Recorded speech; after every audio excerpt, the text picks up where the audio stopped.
So tara, magpipitas tayo ng talong mga kabs. Dala nga ako lalagyanan para pang tinda natin dun sa ating tindahan na maliit. Eto, hindi yan ang pipitasan natin. Dito sa baba, parating baba tayo magpipitas. Doon medyo malalaki na yung mga bunga doon. So yan, ito lang maganda kapag may tanim ka, anytime na magpipitas ka, meron, unlike doon sa wala kang tanim. So maghahanap ka talaga ng pantinda mo. Ito yung ating mais. O diba, lalago na. So ayan, ito yung pipitasan natin, mga talong. Sadyang hindi lang talaga ganun ka dami ang bunga ngayon dahil nga sa pag-ulan.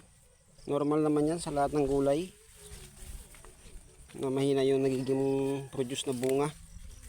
Kaya nga maganda yung presyuhan ngayon ng mga gulay gawa ng mahina yung harvest. Kahit na mga bulok-bulok, mga reject is binibili na ngayon kasi ginagawang mix panghalo dun sa gulay nila na ginagawang mix. Yung may talong, okra, kalabasa, sitaw. So yun. So bali ito pala yung talong natin na tinanim yung February at March.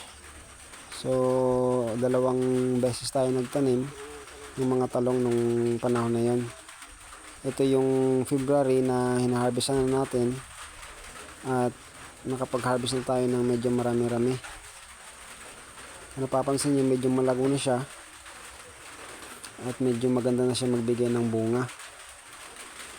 Yung variety nga pala ng talong natin na tanim is Calixto F1.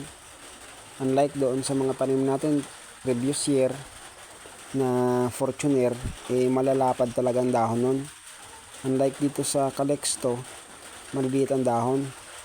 Pero ang bintahe lang ng Calixto ay maaga mamunga. Unlike sa Fortuner, matagal. Mahabang panahon pa bago siya makapagbunga ng maganda.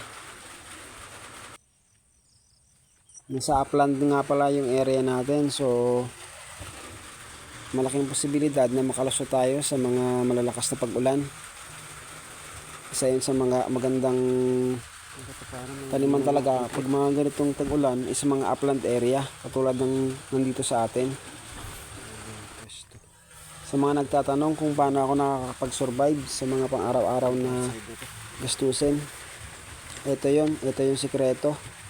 Talagang hindi talaga ako nagpapawala ng mga gulay dahil sa bukod sa kabisado ko ng gulay, alam ko na rin yung market strategy dito para maging maganda ang mga pwedeng kitain.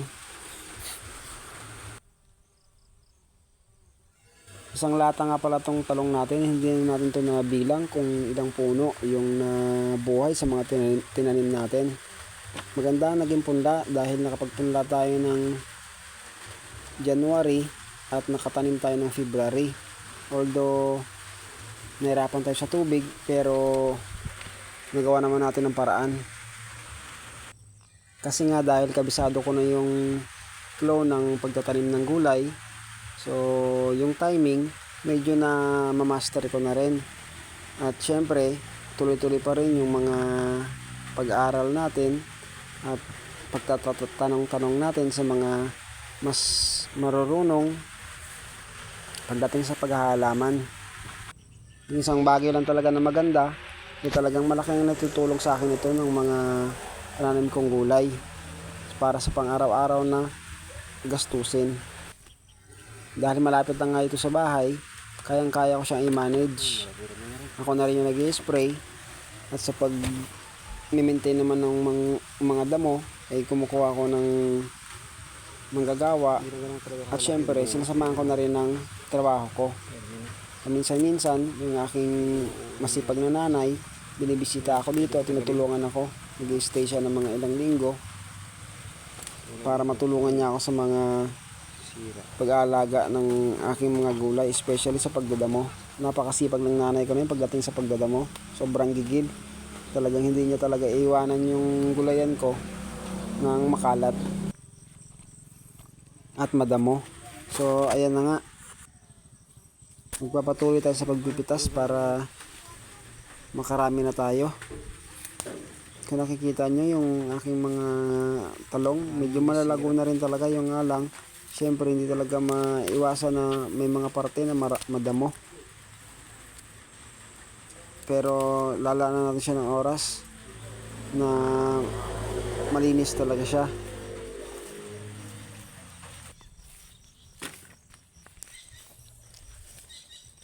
Marami na sana siyang bulaklak. Yung nga lang kasi kapag bumusang ulan, lalaglag na yan. Alright, all goods. Pwede na yan. So ayan, salamat sa inyong pagsama sa akin sa pagpipitas ng talong. Thank you.